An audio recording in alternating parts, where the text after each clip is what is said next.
Bom, então só para constar aqui como cabeçalho, hoje é dia 4 de julho de 2023 e nós estamos aqui então conversando com o professor Francisco Noeli, que doou, né, um acervo grande de fontes e de textos, né, sobre história indígena, especialmente dos Guarani, mas também de outros povos, com o pessoal aqui do PUB, né, do projeto PUB, que já se apresentou antes de começar a gravar, né, a Monique, a Vitória, o Bruno, a Vitória e a Laura e eu, Eduardo.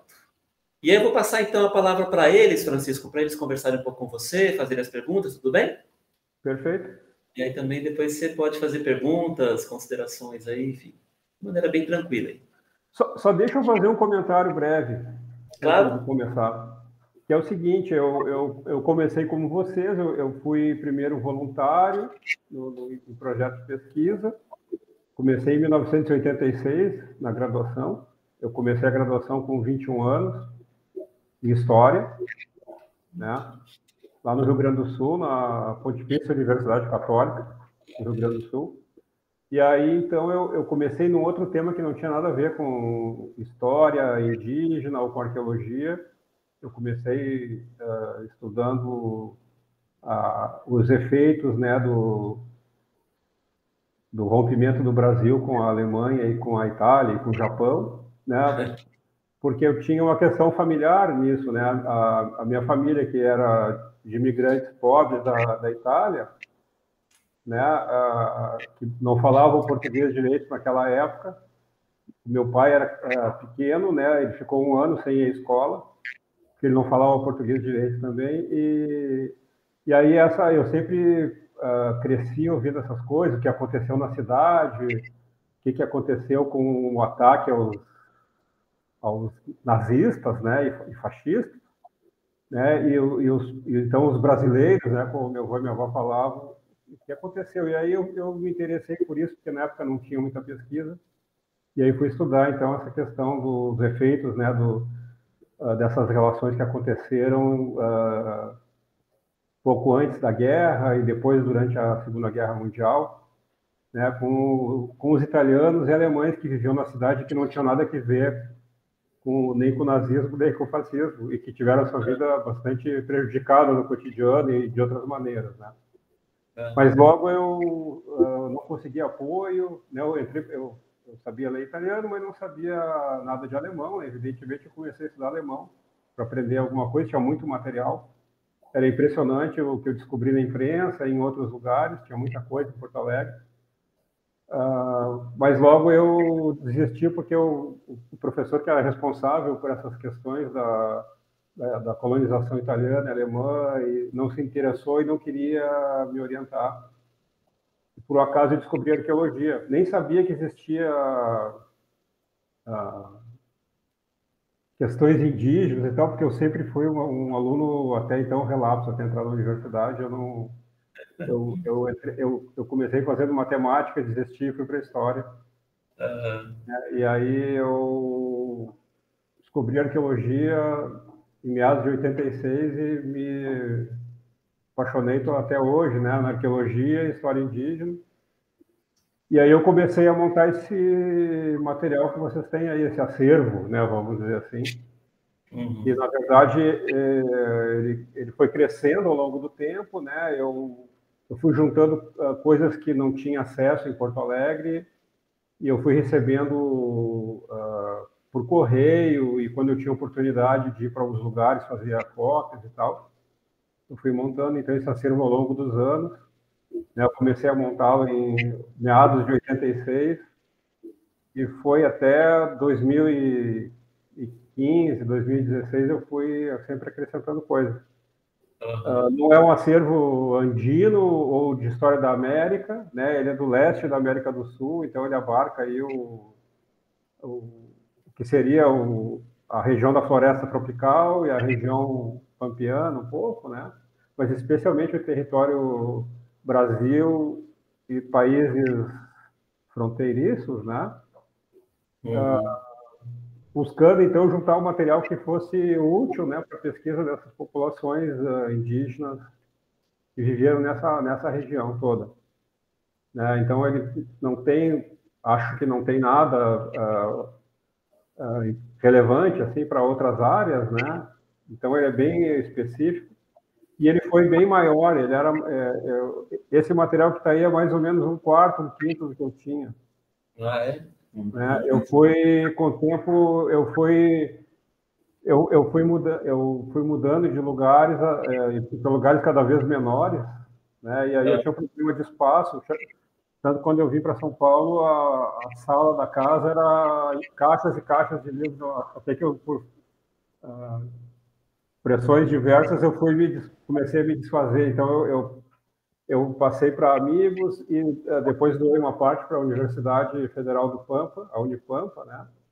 Lá tem uma parte dos meus livros também foi para lá. Eu tinha quase 5.000 livros, né? E aí eu doei uma parte para lá com xerox também. Depois doei para outras pessoas. Né? E no fim eu fiquei só com esse material que eu imaginava que eu ia continuar usando, mas no fim acabou em boas mãos, né? Para minha alegria. Já vou fazer os agradecimentos devido ao Eduardo e a vocês também, estão aí com ele. Mas aí é o seguinte, também tem que ser lembrado o seguinte: quando eu comecei a fazer isso, não tinha internet, não tinha PDF, não tinha nada disso. Vocês já, né, devem imaginar. Então, ou era na biblioteca, ou era comprando os livros, ou era por xerox. Não tinha outra opção. Então, é tempo e dinheiro e impacto ambiental gasto aos montes, né? E isso me ajudou muito a ter uma certa independência, porque eu fui professor jovem, logo fui professor, né? Pouco depois de graduado e pouco depois do mestrado, eu já fui professor de universidade pública. E aí, então, eu fui para o interior do Paraná e levei esse acervo, e lá não tinha nada, assim, né, que pudesse ser usado para as pesquisas que eu me interessava, e para eu orientar os meus alunos, né. Então, esse meu material circulou de diversas maneiras, né, eu emprestava para os alunos, emprestava para os meus colegas, e emprestava para colegas que não estavam em Maringá. Então, esse material, ou eu fazia cópia, ou se a pessoa não podia e tal, eu mandava pelo correio, depois me mandava de volta. Então, o material circulou de diversas maneiras. Tá? E aí, por fim, né, foi útil, assim, para mim, bastante. Talvez vocês tenham visto aí material riscado, páginas escritas, sei lá, né? E eu tinha mania de rabiscar tudo, né? E aí esse material eu usei bastante e repetidamente e tive a alegria de emprestar para alunos e colegas, e meus alunos eu sempre considerei colegas, né? Desde sempre. E é isso. E aí, assim, o agradecimento especial ao Eduardo ter transformado esse monte de papel em algo útil, né, para o ensino. O ensino para isso que vocês estão fazendo aí na formação de vocês. Eu acho que é bacana. E muito importante para diversos, né, por diversos motivos, né, ter um espaço de formação usando esse tipo de material. Eu agradeço, então, profundamente, né, o Eduardo, e vocês, né, por terem interessado na oportunidade, né. Isso é algo assim que a gente leva para sempre. Eu comecei mais ou menos assim, porque eu tinha livros na biblioteca da universidade, ou em alguma outra biblioteca da cidade, mas tinha muita coisa que não tinha, e aí os professores tinham seus xerox, e emprestavam também, né? Eu tive a sorte de ter professores que emprestavam material, e a gente podia levar para casa, usar, ou usar no espaço da universidade, né? E é isso, então. Estou à disposição de vocês, tá? Desculpe eu tomar o tempo de vocês com essa historinha, mas é isso aí. Ao contrário, a gente que agradece a sua introdução aí, muito, muito interessante, porque foram, então, mais de 30 anos, na verdade, né, que você coletou. Sim, eles estão fazendo 37 anos já, esse ano, nessa jornada. Porque quando você trouxe aqui para o SEMA, foi em 2017 ou 2018, eu não lembro exatamente como. Foi por aí. Não, 19, eu acho. Já foi 19. Já foi um pouco antes, então, só da pandemia. 19 já. Tá. Muito legal. Bom, eu vou passar a palavra para ele, depois também tem umas curiosidades, mas deixar o pessoal também conversar um pouquinho aí com vocês aí. Mas eu achei interessante que a nossa primeira pergunta, a gente formou as nossas perguntas. E a nossa primeira pergunta é justamente como o acervo foi formado, né? Porque a gente tinha livro, tinha texto, tinha uns que tinham um nomezinho parecendo pessoa que doou, outros com carimbo de biblioteca. Então, a gente ficou em dúvida mesmo. Não, os carimbos são xerocados também, no caso, né? Aí eu circulei em vários lugares, né? Eu tive a oportunidade de ir a vários lugares e fazer cópias, né? Onde eu tinha oportunidade, conseguia ir. Enquanto aluno, não muito, mas depois, quando eu passei a ser professor, eu tive mais oportunidade, eu passei a circular, daí ter dinheiro para circular e tal, né? Foi basicamente Argentina e Paraguai, Francisco e Uruguai, ou foi... mais a bacia platina, eu tinha um foco maior na população falante do Guarani, dos seus chamados, né, pelos linguistas dialetos, né, mas também nas populações tupi, do tronco tupi, então, que são 10 famílias linguísticas e cerca de 70 línguas.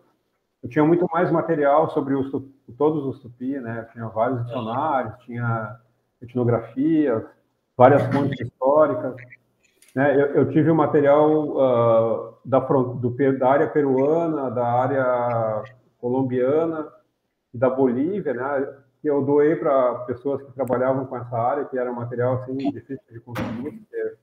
Eu tive a oportunidade de conseguir fazer cópia de materiais que na época não eram disponíveis em PDF, né? Vários livros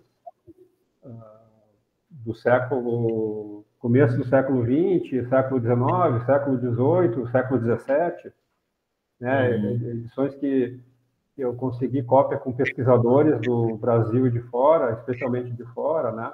Eu tive um professor que depois a gente ficou amigo, né? E nós tivemos uma relação longa até ele falecer, o Bartolomeu Meliá, um espanhol que morava no Paraguai, estudioso dos Guarani, jesuíta, né?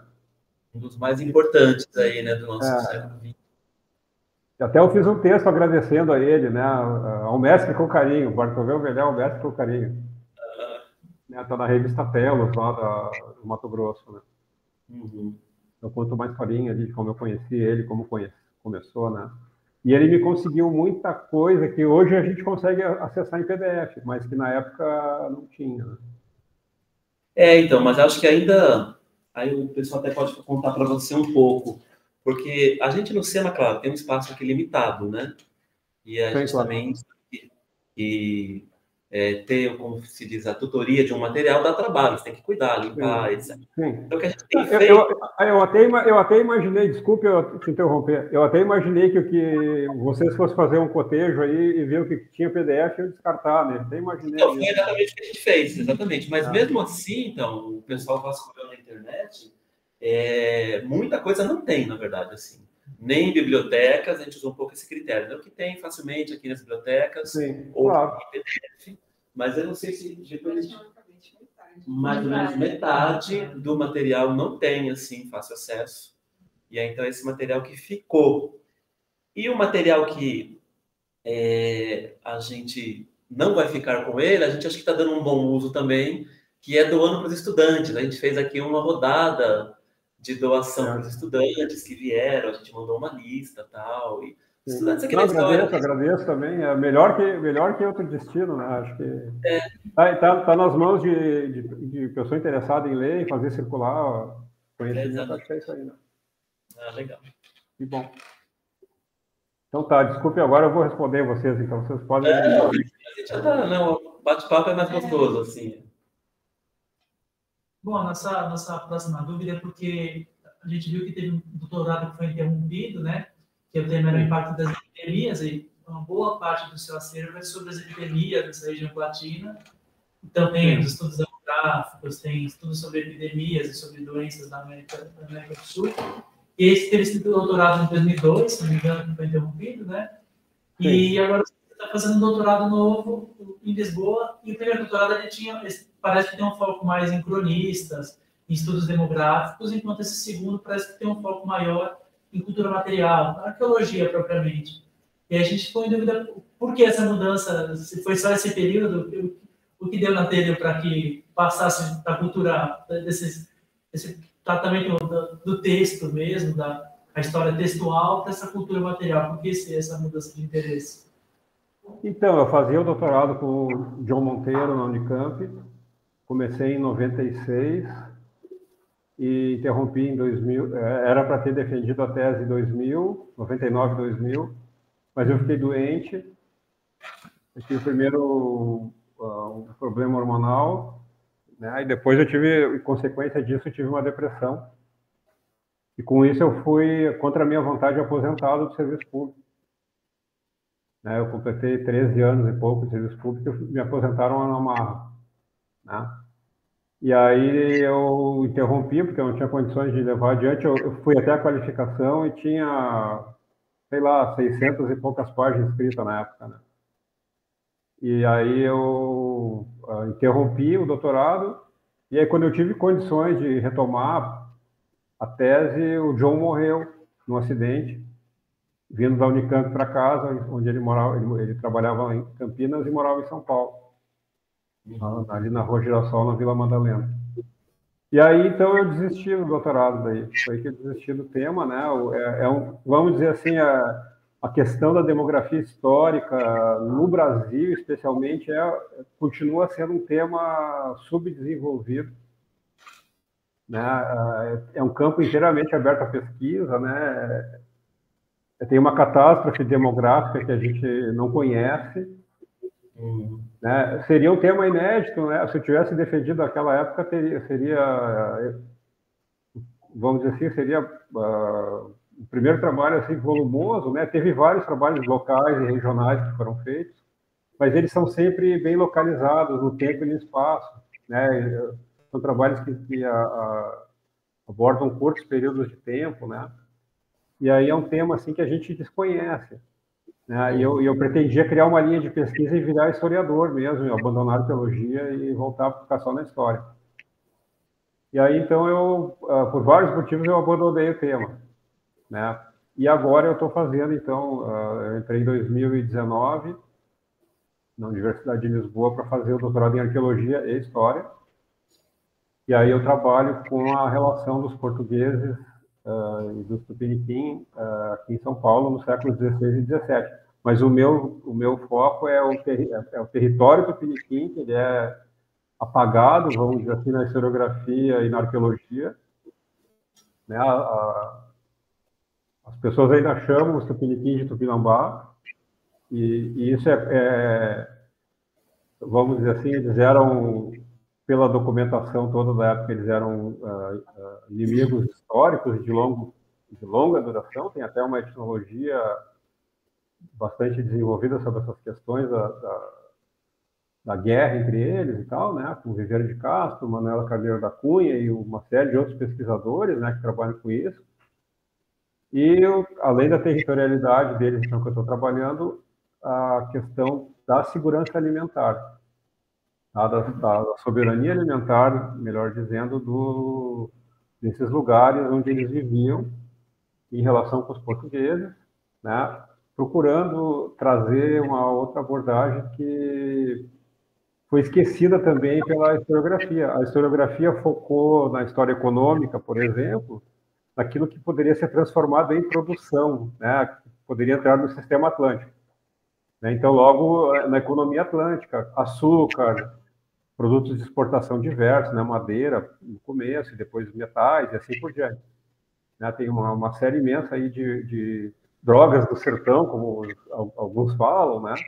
Então, tem um tema grande que sempre foi estudado, mas a vida cotidiana, a alimentação básica, vamos dizer assim, desconhecida. E aí tem uma questão que eu passei a estudar em 2019 em parceria com a Mariane Salum, e a gente produziu alguns artigos, né, sobre essas relações dos portugueses com o tupiniquim, pensando inicialmente na cerâmica como uma porta de entrada. E para conhecer a cerâmica que foi produzida a partir dessas relações, a gente teria um acesso a informações arqueológicas de um lado, logo, né, a capacidade de mapear os lugares que tem registro arqueológico acumulado, então, com pesquisas aí de 100 anos, né? E a gente pode ter uma fonte para tratar de espaço alternativa às fontes históricas. Evidentemente, né, eu sempre procuro trabalhar na complementaridade entre dado arqueológico e dado histórico, e dado linguístico também, né, para que a gente possa ampliar o máximo possível a capacidade de analisar, interpretar os assuntos, né, os temas que a gente está pesquisando. E aí, então, a gente usou a cerâmica como porta de entrada. Depois a gente conseguiu colocar a genealogia, né? Então a gente conseguiu, a partir de... A gente tinha um plano de fazer um trabalho de genealogia das mulheres ceramistas, né, como porta de entrada também para a pesquisa, porque são as mulheres Tupiniquim, inicialmente, e de outros grupos, né, a G e outros, até Guarani, e mesmo Tupinambá, que eram escravizadas, né, trazidas para a capitania de São Vicente, no século XVI e XVII, e ficaram mais visíveis, né, nas fontes escritas, porque os homens indígenas, poucos, ficaram conhecidos. Né? Então, a gente vai ter alguns personagens aí mais destacados, né, como tipo Tibiriçá e outros, né? Mas a maioria dos homens desaparece e as mulheres que ficaram, vamos dizer assim, entre aspas, né, guardadas nessas genealogias, então que se aceita como fonte relevante de pesquisa histórica. E aí, por um acaso, há 2 anos atrás, a gente achou, a partir de uma tese de doutorado e de uma dissertação de mestrado defendidas no Rio de Janeiro, no Museu Nacional, 2 lugares em que a gente conseguiu juntar tempo e lugar, e registro histórico e registro genealógico. E a gente conseguiu, então, ver, em 2 casos, de 6 gerações de mulheres, a partir da segunda metade e do final do século XVI, que estão conectadas com as comunidades produtoras de cerâmica de São Vicente, e a gente conseguiu fazer, então, a ponta inicial dessa genealogia das relações com os portugueses, que vai ao início do século XVI, nas primeiras famílias que se formam dessas relações entre portugueses e tupiniquins. E depois a gente conseguiu, na outra ponta, a partir do século XIX, juntando também dados arqueológicos, genealógicos e históricos, fazer vamos dizer assim, a partir de meados do século XIX até o presente, a relação continuada dessas ceramistas, aí já não mais tidas por um tempo como Tupiniquim, mas que agora, com outras conexões que a gente fez, os Tupiniquim estão aí. A descendência Tupiniquim está aí e está reivindicando o seu lugar na história, que foram pagadas, então, pela própria historiografia e pela própria arqueologia. Então, tem um campo, assim, legal de trabalho. Esse pessoal está onde? Está em Cananéia? Está no litoral sul de São Paulo? Então, eles estão em vários lugares. Tá? As comunidades caiçaras, por exemplo, elas se colocam, né, como descendentes. Algumas mais, outras menos. Né? Depende da comunidade. Na área de Peruíbe, que é a área que a gente tem trabalhado mais especificamente, por causa da pesquisa inicial da Mariane, né, fez um doutorado com pesquisa arqueológica pré-colonial e de meados do século XVIII, final do século XVII, um pedaço do século XIX, que tem um sítio ali chamado Ruínas do Abarebebê, em Peruíbe, que foi um lugar, então, que foi um aldeamento indígena no sistema colonial, diferente de uma aldeia tupiniquim. Né? Esse é um aldeamento colonial dirigido pelos franciscanos por quase 200 anos. A gente tem um link de 500 anos de história dessas mulheres, dessas comunidades de práticas, como a gente chama nos termos da arqueologia, onde elas estão produzindo cerâmica, no caso específico do interesse arqueológico, pela razão que eu falei para vocês, de um lado para poder localizar os lugares, mas de outro lado para ver as práticas, né? E associado com isso a segurança e a soberania alimentar, das quais as mulheres são as principais personagens, né, nesses lugares. E vem até o presente. Então, hoje a gente tem pessoas vivendo em Peruíbe e outros lugares que reivindicam esse lugar de descendência. E eles estão, em muitos casos, aparentados com quase 200 anos de relações com os Guarani. E estão se chamando hoje Tupi, sem hífen, Guarani. Que na linguística e na antropologia é Tupi, hífen, Guarani, né, para referir aos falantes da família linguística Tupi-Guarani, né? Então, a gente tem aí uma história com muitas possibilidades de pesquisa, né, com muitos tipos de fontes que podem ser pesquisadas. São Paulo tem um acervo imenso, né, no arquivo público do Estado e nos arquivos municipais e nos arquivos das cúrias metropolitanas, né? Tem Santos, tem registro, tem São Paulo mesmo, tem outros lugares, né? Fontes na Europa, né? Em Portugal, vários acervos, né? Pude verificar isso. Tem na Espanha, que a gente vai ter a época, então, daquele período da unificação ibérica, né? Né? Então, tem documentação aos montes, fora as documentações de outros lugares, né? Então, é um tema, assim, de grande interesse e que pode ser hoje compartilhado, a pesquisa em termos colaborativos com as próprias comunidades. Entendeu? Então, tem muita coisa para fazer, né? Que bonito. No fim, assim, na minha viagem, enquanto aluno, enquanto pessoa que não sabia nada, estava no processo de aprender alguma coisa, né? Sair do zero. Eu fui alienado em relação a isso. Imaginem vocês, quando eu era aluno de segundo grau, primeiro grau, a questão indígena era muito pouco percebida, vamos dizer assim. Era pior ainda do que o João Monteiro critica nos textos dele, né? Era mais invisibilizada ainda, era mais apagada ainda, né? E fora todo o preconceito. Né? Então, assim, eu comecei a sair do zero em meados de 1986. Então, assim, né, para mim foi amor à primeira vista. Né? E é isso. Que então, bonito. é bacana, assim, tem muita coisa. E o mais legal é que as pessoas estão aí. A gente está vendo pessoas que estão, inclusive, fazendo pesquisas genealógicas, né, a partir de histórias familiares e tal. A gente já conheceu algumas pessoas que estão nessa situação. Bem interessante, assim, tem várias possibilidades, né? História das mulheres, história da relação dos portugueses com os tupiniquim de uma maneira totalmente fora daquilo que a gente espera do processo colonial, de desequilíbrio, vamos dizer assim, de tábula rasa, de submissão e assim por diante. Então, uma situação interessante onde a gente está tendo como, vamos dizer assim, um pressuposto de pesquisa, pensar os portugueses entrando no mundo dos tupiniquim, não o contrário. E maneiras da gente pensar uma outra interpretação das fontes, né, históricas. Porque todas as fontes estão falando como se fosse um mundo automaticamente transformado em Portugal, né, vamos dizer assim. E é totalmente real. Totalmente real, né?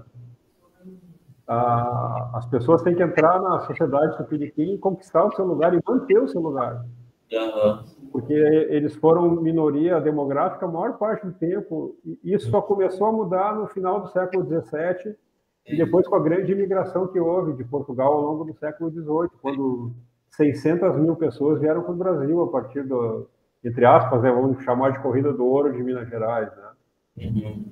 Então, ali é que começa o ponto de mudança dessas relações que vinham funcionando e que essa gente que vem no século XVIII vai chamar de velhos paulistas. Né? Porque essas pessoas que criaram essas relações já eram chamadas de paulistas no final do século XVI, começo do século XVII. Já tinha esse nome, né? E aí eram europeus, indígenas, pessoas vindas da diáspora africana. É um negócio muito interessante, assim, bem diferente. Assim, Ô, Francisco, você tem quer dizer, a gente está tendo uma bonita aula de história indígena aqui, na verdade, com você, né? E acho que isso está sendo muito gostoso. E como eu pensei assim, você estudou também bastante demografia, e agora mais voltado para o litoral de São Paulo. Eu sei que é difícil de dar um número, mas só para a gente ter uma proporção, quer dizer, você ousaria dar um palpite do declínio dessa população no século XVI, no litoral aqui de São Paulo e Paraná, ou São Paulo, metade, um terço, assim, alguma coisa só para a gente, como você falou, tem muito pouco estudo, né, para essa região do Brasil. Então, como é que eu vou dizer? Tudo que eu tinha pesquisado em termos de demografia histórica, territorialidade e epidemias, né, pegava basicamente a população guarani, né? Então, é uma população que vai estar ao sul de São Paulo, basicamente no Paraná, né? E eu não estava trabalhando com outras populações. Era até um debate com o John, né? Trabalha ou não trabalha e tal. Eu falei, mas a quantidade de fontes que tem é absurda, né? Para dar conta dos guaranis, se eu for incluir a população, então, que eu chamava na época de Tupinambá, né? Porque eu era ignorante também nesse assunto, né? Por conta do status quo, vamos dizer assim, historiográfico, né? Na época eu não me interessei. Os Guarani têm um número que é bastante preciso por causa do tipo de fonte que foi compulsada pelo Bartolomeu Milhar. O território Guarani ele estimava no século XVII 1,5 milhão de pessoas, só o Guarani, por conta das fontes, né? Eu estava trabalhando, vamos dizer assim, para refinar isso, né? Talvez chegasse um pouco a mais, porque ele tem dados do final do século XVI em diante, mais consistentes, né? Que é um período já de bastante impacto das epidemias. Quando começa a ter conta, já tinha 100 anos de praticamente epidemia, se a gente considerar 1502 como o momento dos primeiros europeus desembarcando, né, ao sul de São Paulo. Em São Paulo e ao sul, né? Para o território de São Paulo, a gente tem um trabalho do Warren Dean, aquele historiador americanista que fez vários estudos sobre São Paulo e sobre a região. Ele trabalha no século XVI, trabalhou industrialização, trabalhou a questão ecológica, né? E ele tem um texto sobre a demografia indígena no século XVI. Mas é aí que está, é um texto problemático porque ele compulsou poucas fontes. E as fontes, na verdade, ajudam um pouco a esclarecer a questão demográfica. A questão demográfica não tem dado serial para estudar São Paulo, como tem para os Guarani a partir de um determinado período. Então, é bem complicado a gente ter, do ponto de vista tradicional. Tive um debate com a professora Luísa Marcílio uma vez, né? E me xingou do primeiro ao quinto, né? Ela tem acho que são 2 volumes de história colonial, pega Brasil, pega alguns lugares da América do Sul, da América Latina, se não me engano. Ela tem um capítulo nesse texto onde ela reverberou, vamos dizer assim, ideias que ela defendia e que ela fez escola, vamos dizer assim, entre os demógrafos históricos aqui no Brasil, e que a demografia histórica no Brasil começava no século XVIII. E antes não teria nada serial. E aí eu buscava inspiração na escola de Berkeley, onde eles procuravam qualquer informação possível, mesmo não serial, mesmo não histórica, não historiográfica ou não com fonte escrita, né? Para tentar, mesmo que fosse estimativa, com alguma margem de erro. A ideia era ter uma noção da magnitude do erro, né?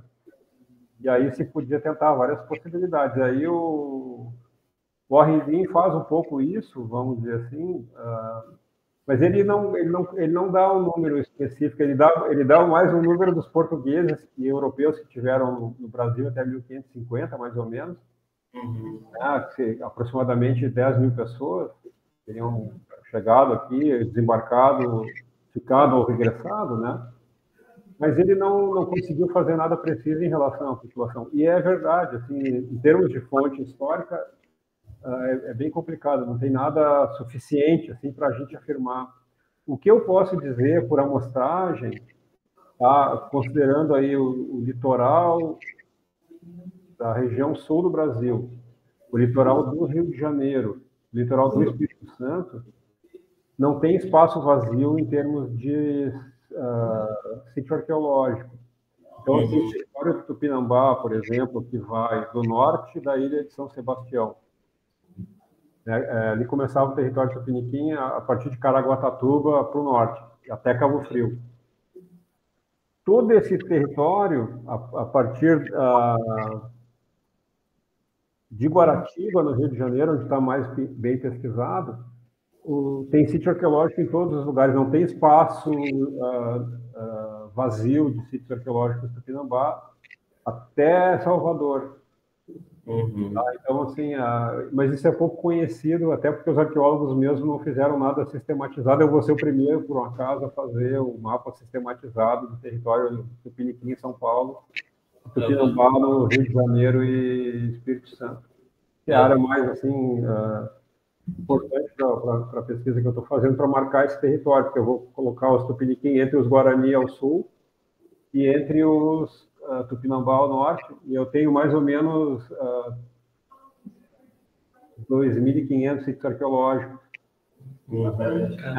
Então, cruzando esse dado arqueológico com as fontes históricas, a gente passa a poder ter uma aproximação, então, da territorialidade dessas pessoas e pensar alguma coisa de demografia.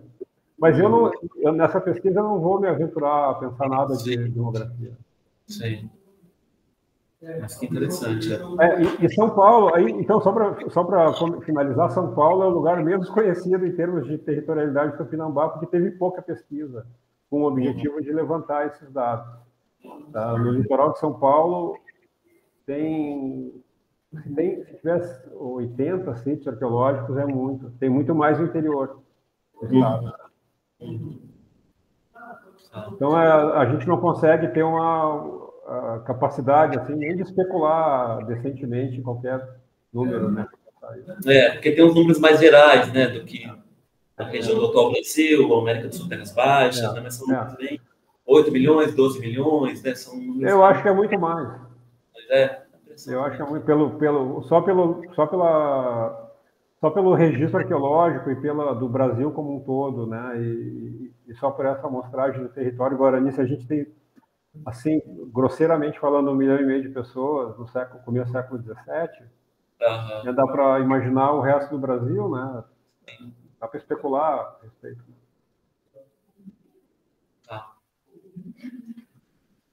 A gente queria perguntar sobre o seu trabalho com os índios caigangues, porque tem uma contribuição significativa do acervo nesses estudos, e a gente queria perguntar um pouco sobre a sua experiência.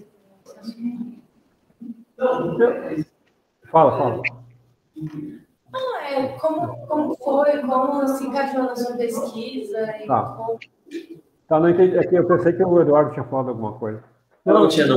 Não, é o seguinte, o que acontece, né? Agora mesmo, com essa pesquisa que eu estou fazendo, eu estou tratando só dos Tupiniquim, foco central, e um pouco dos Guarani e um pouco dos Tupinambá.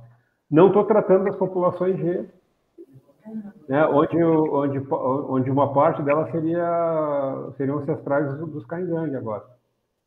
Assim como era na minha pesquisa com os Guarani. Na minha tese, eu não ia tratar dos Caingangue e dos Xoclengue.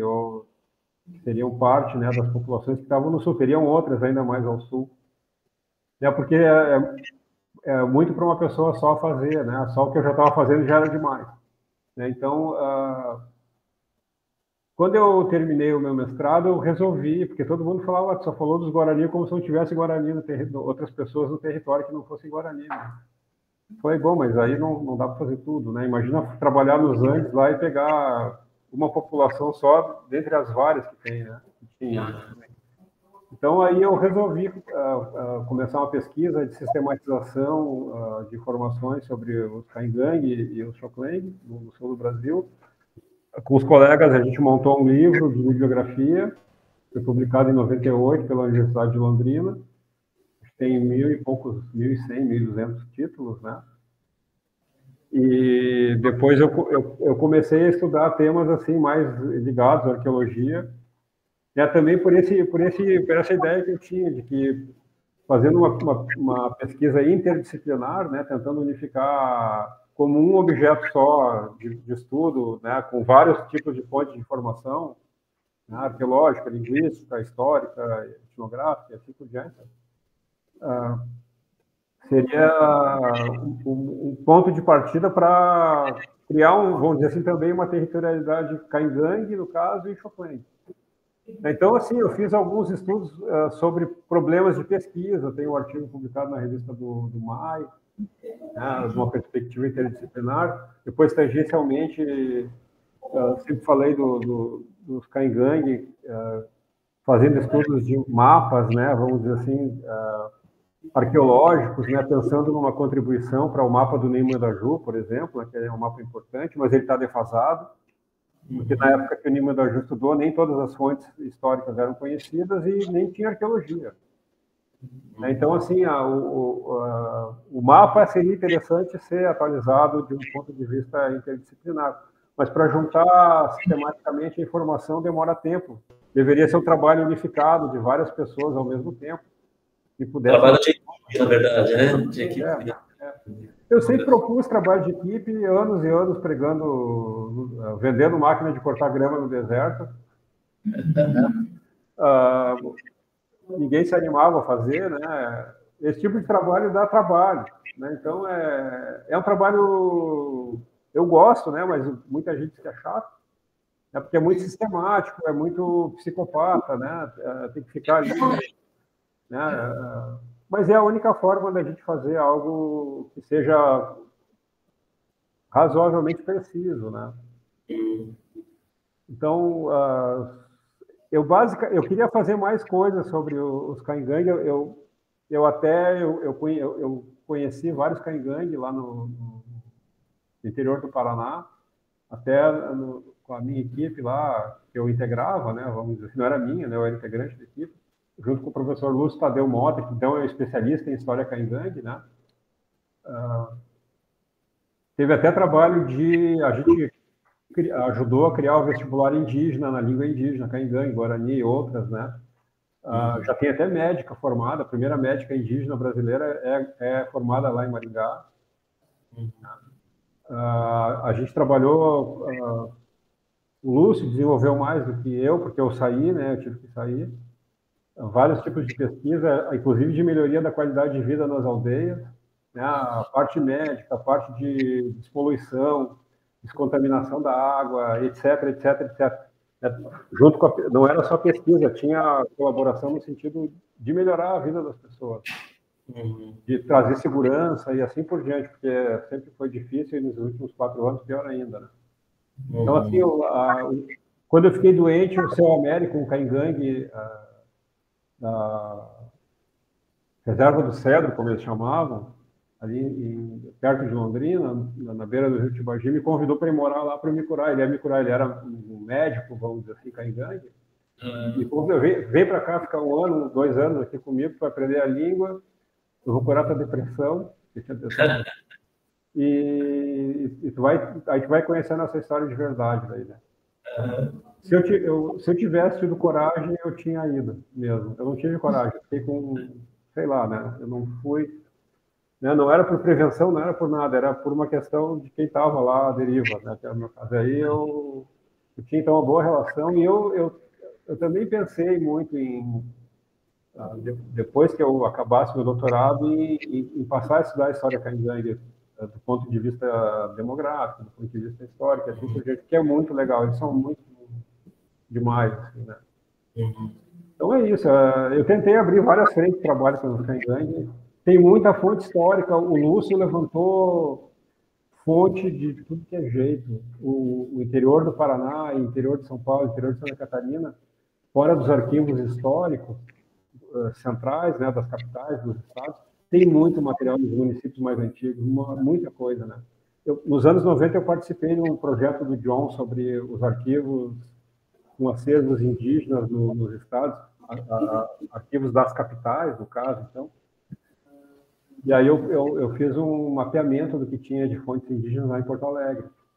Até o João publicou depois, em 95, se eu não me engano, o livro resultado desse trabalho.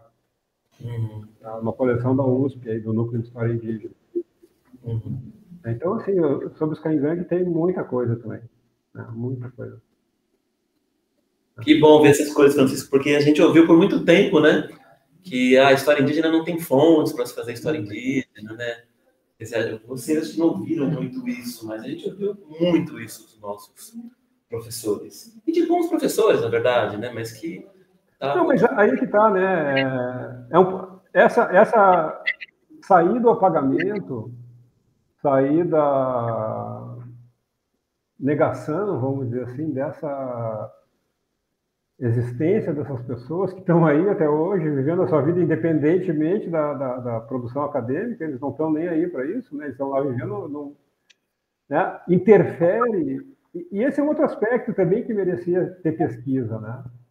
O resultado do apagamento causado pela academia, o resultado do preconceito, do racismo e etc., né, da academia, do machismo, né, da academia, impacta diretamente a vida das pessoas hoje, seja indígenas ou não indígenas, de pessoas de comunidades tradicionais, né?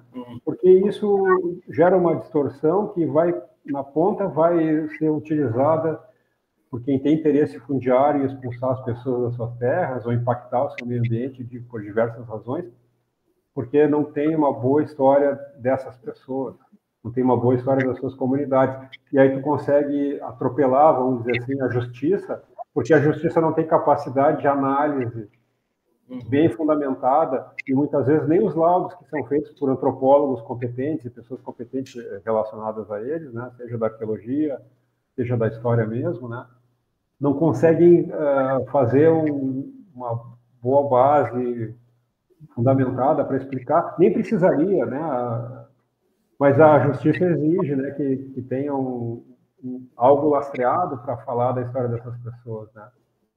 E em alguns lugares a justiça é bem cruel, porque a justiça não é igual, não é cega em todos os lugares, no melhor sentido da palavra, né.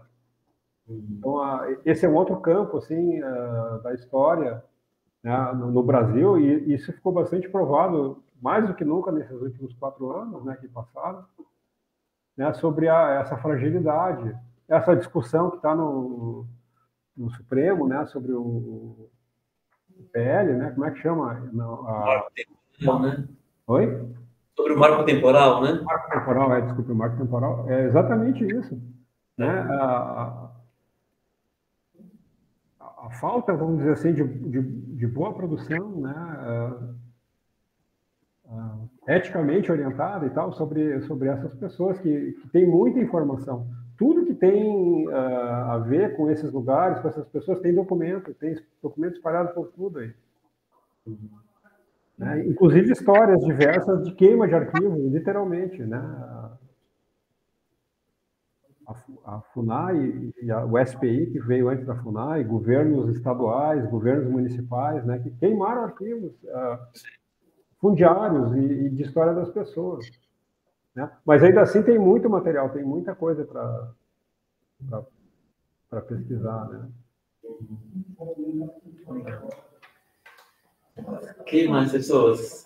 Eu queria saber sobre a sua pesquisa voltada para arqueologia, assim, quais as dificuldades você enfrentou e tem enfrentado, se você tem dificuldade de acesso aos territórios indígenas. Então, Francisco, posso então? Eu fiquei curioso também das cerâmicas. Qual que é ou seja, são acervos que estão em coleções, em museus? Qual é a base documental dessa? Vou começar pelos acervos bem rapidinho, tá? Eu já falei demais. É assim, existem coleções em diversos tipos de instituições, municipais, estaduais, federais, privadas, tá? Acervos pequenos, acervos grandes, de arqueologia, espalhados no Brasil inteiro, tá? São maiores, tem mais quantidade na região sul e sudeste, tá? Por várias questões aí. Eu fiz um projeto com um colega meu, que hoje é professor, eu conversei com ele quando ele era mestrando, em maio, aí na USP, A gente fez um projeto que foi para mapear as coleções cerâmicas espalhadas na região sul, sudeste, é onde desce para ir. Então, a gente, no fim, foi a 170 e poucas instituições, e a gente conseguiu fazer um registro fotográfico e métrico e descritivo, banco de dados, etc., de quase 4.000 vasilhas, né? Só das populações falantes das línguas tupi. A gente deixou, então, de registrar dos G, por exemplo, que era, de novo, a questão, a gente não tinha orçamento para isso, a gente foi fazendo com o dinheiro que a gente tinha, pessoal, né? E depois ele se doutorou, virou professor da Federal do Piauí, foi presidente da Sociedade Brasileira de Arqueologia, né? E aí ele tem hoje um suporte institucional para continuar essa pesquisa. A gente vai tá produzindo, preparando um catálogo para publicar sobre essas coleções, né? Legal. Dificuldade para fazer arqueologia tem de toda a ordem, tá? Tem dificuldade de acesso ao dinheiro, né? Sempre é difícil arranjar recursos para fazer pesquisa. Tem facilidades e dificuldades em todos os lugares. Por exemplo, lá no Paraná, onde eu trabalhei, na época que eu estava ativo, eu nunca tive dificuldade nenhuma, eu sempre me dei bem com as pessoas em todos os lugares, né? Eu dava muita palestra nas escolas, eu levava exposições para cidades do interior, então ia dar uma palestra em escola, por exemplo, ou dar formação para os professores de história no interior do Paraná. Fui sei lá, né, quantas vezes, eu fiz mais de 100 vezes isso, né? Levava sempre uma coleção, eu botava no banco, botava em alguma igreja, até no MST eu levei coleções nos assentamentos para fazer. Eu até dei aula de alfabetização e tudo em assentamento, né? Ajudei lá a falar coisas e tal, e aproveitava, falava da arqueologia e levava a arqueologia e as pessoas faziam lá o método Paulo Freire e tal, de alfabetização com gentilidade, né? As pessoas falando do seu conhecimento, trazendo as palavras, né? Da pedra de raio e panela de bugre, e assim por diante, várias questões, né? Levava nas escolas. Inclusive, um aluno que na época tinha 14 anos se encantou lá na fronteira do Paraná com o Mato Grosso do Sul, no Rio Paraná. Ele fez de tudo para entrar na equipe, e ele entrou na equipe, então, com 15 anos, e hoje ele é professor da Universidade Federal do Mato Grosso do Sul. Já se doutorou depois com o tempo e tudo. A gente publicou um artigo junto, ele estava entrando na graduação, um resultado do trabalho que ele fez enquanto ele era aluno. Então, assim, a gente tem que ter jogo de cintura, né? Eu acho que dá para fazer arqueologia, apesar das dificuldades, né? A gente tem hoje 11 ou 12 cursos de graduação espalhados pelo Brasil, nas federais. Tinha um curso na Universidade de Estácio de Sá, no Rio de Janeiro, que era privado. Tem um curso em Santos, Puxa, eu não lembro agora o nome da universidade em Santos. Tem um grupo lá de estudantes, né? Então, tem vários temas que dá para trabalhar com arqueologia. Aqui no MAI tem, inclusive, arqueologia clássica, né? Grécia, Roma. O pessoal estuda numismática, as moedas, né? Gregas e romanas, né? Tem gente que estuda as ânforas e a pintura das vasilhas gregas e assim por diante. Tem muita coisa para estudar, né? Mas eu sempre fiquei ali na arqueologia indígena e na história indígena no Brasil, né? Eu sou um ignorante, vamos dizer assim, eu me considero ignorante em história das Américas, né? História indígena das Américas, eu sei alguma coisa, mas nunca me atrevi a falar mais assim profissionalmente disso, né? Sempre fui aluno, né? Até hoje, sempre que tenho oportunidade, eu ouço alguma palestra, leio alguma coisa, mas não me atrevo, né? Eu só sei mesmo do leste da América do Sul. Do leste da América do Sul. É muita coisa, né? Não tem como. O que mais que dá para falar, né? O Brasil tem 200 anos de arqueologia, está chegando perto dos 200 anos, né? logo de largada, na formação do Instituto Histórico e Geográfico Brasileiro, em 1839, quando ele foi fundado, já tinha lá a intenção de conhecer assuntos relacionados aos indígenas e algo da arqueologia. E em 1853, 57, por aí, foi criada a seção de arqueologia do Instituto Geográfico Histórico, do Instituto Histórico e Geográfico Brasileiro, lá no Rio de Janeiro. E tiveram várias pesquisas feitas por brasileiros e por estrangeiros desde meados do século XIX. O Brasil era, desde 1839, associado à Sociedade Europeia dos Antiquários. Era como se chamava arqueologia na primeira metade do século XIX. Então, o Brasil trocava correspondência e livros e tal, com vários países da Europa, né, que tinha a Sociedade Antiquário Nacional. Tem muita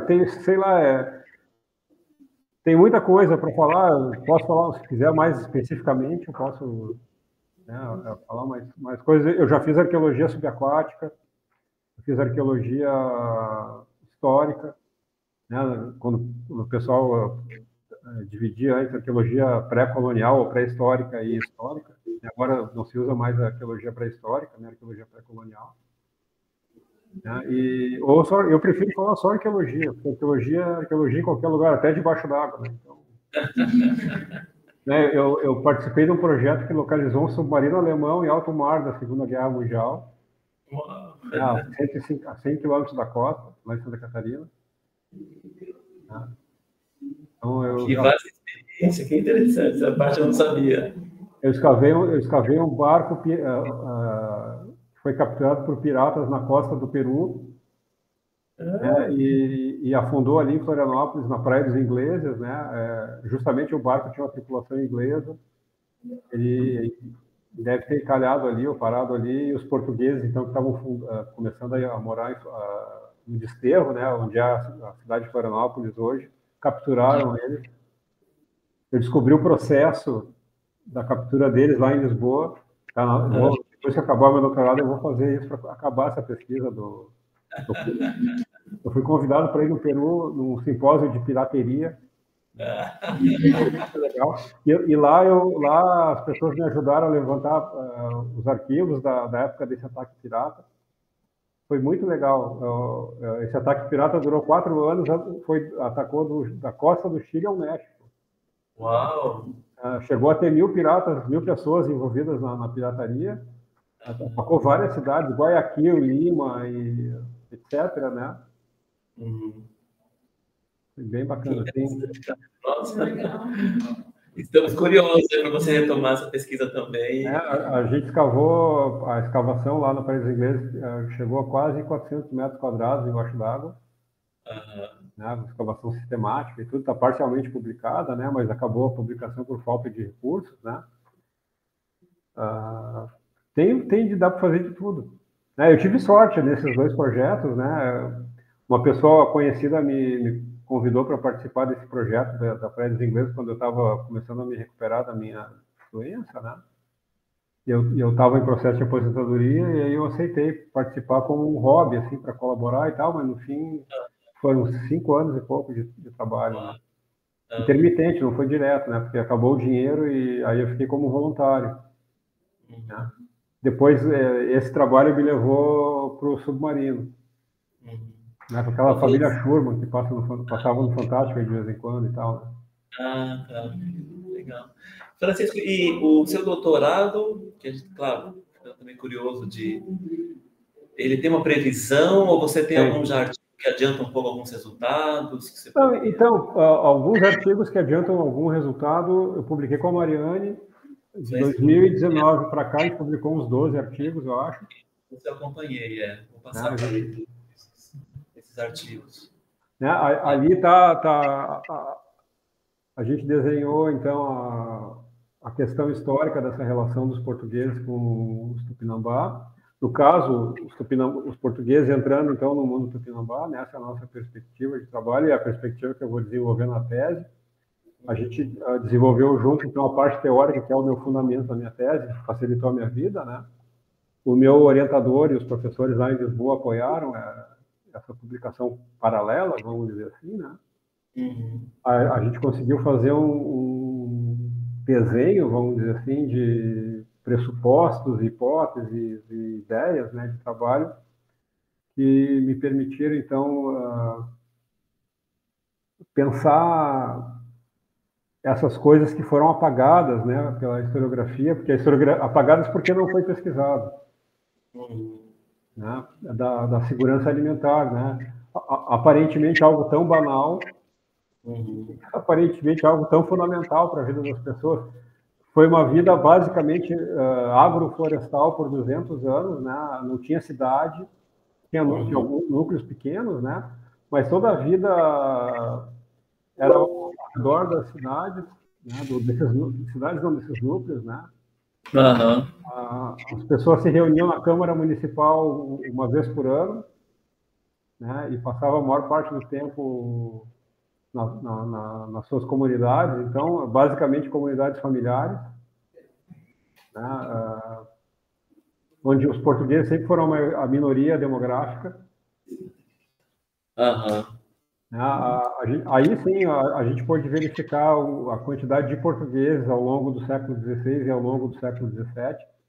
Ao longo do século XVI, na segunda metade do século XVI, especialmente, passaram de 1.000 pessoas em São Paulo. Se for pensar, então, a quantidade de portugueses em relação aos tupiniquim, eles eram muito poucos, né? Depois, no século XVII, no final do século XVII, eles vão chegar a 3.000 pessoas no total. 3.000 pessoas. Mas aí a maioria é dúbia porque eles têm todos os descendentes, então, das relações né, que eram considerados portugueses. Né, mas, na verdade, a maioria era descendente das relações dos europeus com os indígenas, né? Então, a gente tem todo um outro campo aí de pesquisa também, bem legal para desenvolver, né? Que legal. Eu não sei, desse material todo que está aí com vocês, né? Foi o que me permitiu ter algum conteúdo, algum conhecimento, algumas ideias, né, para fazer o que eu desenvolvo hoje. Esse xerox que vocês têm aí, me deu uma base bem bacana, assim, porque, de repente, passou a fazer sentido uma série de coisas que eu debatia com o John. Né, infelizmente, ele não está aqui para ver isso, assim, né? Para mim é uma coisa muito comovente, né?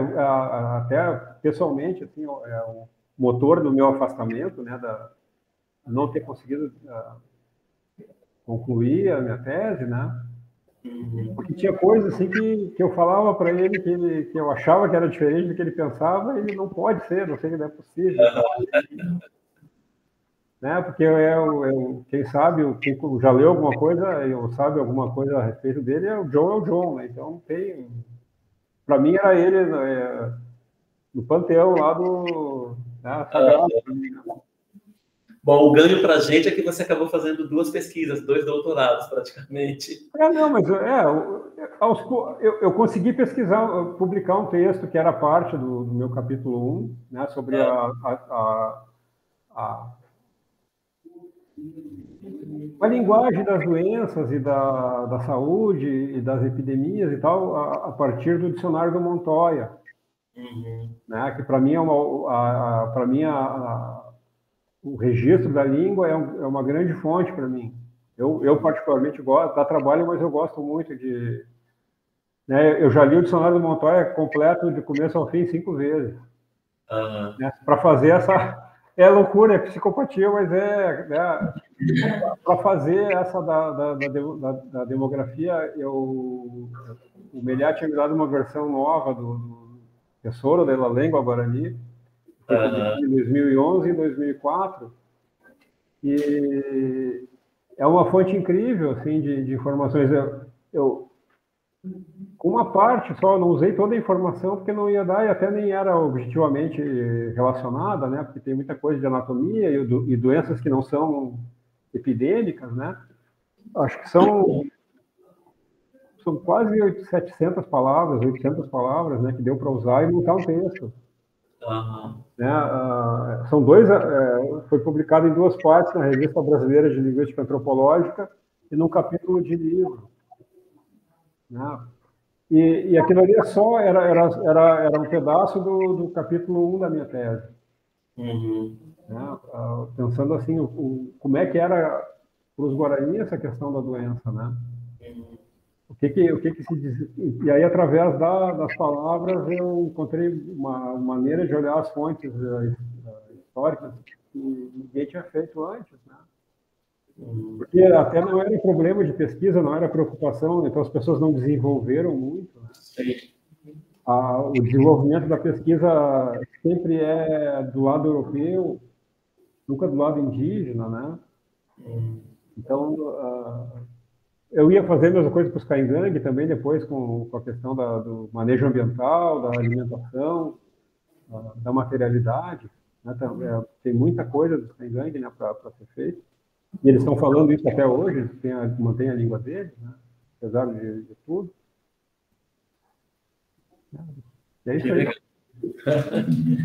Tem mais pessoas. Gente, eu vou precisar aí. Tá bom, nós vamos também, acho que também, liberando o Francisco aí. Francisco, eu tô com umas ideias aqui que eu acho que você vai gostar, na verdade, né? A gente vai poder, a gente vai passar a ter, aliás, a partir do ano que vem aqui no Departamento de História, a disciplina de História Indígena como obrigatória, na verdade, né? Vai ter mais gente, é um assunto que vai... Depois de 15 anos que eu estou pedindo esse negócio aqui, enfim, é parte de um projeto, um processo longo. Sim. Começou também com História da África, começou com uma pessoa só, depois virou uma área, está acontecendo com História Indígena. E de convidar você, né, para fazer uma palestra, para fazer uma fala com os alunos aí, né? Acho que vai ser muito interessante, porque eu acho que a gente acabou de ver aqui de ter uma aula de história indígena, de ver uma trajetória de um pesquisador muito, enfim, inquieto no bom sentido, né? Muito sistemático, inquieto, dedicado, engajado, conectando aí o presente com o passado. Então, acho que é muito interessante assim, para quem estava aqui, na verdade, né? Para mim. Mas a gente queria depois também aproveitar para expandir aí essa sua experiência para os estudantes aqui de História. Então, já fica um pouco um convite aí para a gente continuar essa conversa numa outra ocasião, presencialmente, remotamente, aí como for também mais fácil. Também, eu vou estar envolvido com a... Opa! Congelou aí? Não. Não, estamos te ouvindo. Não, então, eu passei um ano e 2 meses em Boston, lá nos Estados Unidos, né, com o grupo de arqueologia do colonialismo, que é um grupo de pesquisa que trabalha questões teóricas e questões práticas sobre o colonialismo, né? Tem a parte histórica, tem a parte arqueológica e tem a parte de relação com as comunidades, né? Porque os descendentes das comunidades indígenas estão lá, reivindicando a sua parte no território e na vida da Nova Inglaterra, né? Vamos dizer assim. E foi um aprendizado muito importante para pensar coisas aqui do Brasil de uma forma que a gente não valoriza, não ajuda a proteger o legado dessas pessoas. Né? Não valoriza. Basta ver 15 anos de espera, né? Então, eu vou regressar mais uns meses para lá, convite do departamento lá de antropologia, né, da universidade, e depois vou para Lisboa para encerrar minha tese. Eu tenho que defender minha tese, entregar minha tese até outubro do ano que vem. Né? Tá bom. Mas aí o ano que vem você vai estar aqui no Brasil, provavelmente. 2024? A partir de outubro.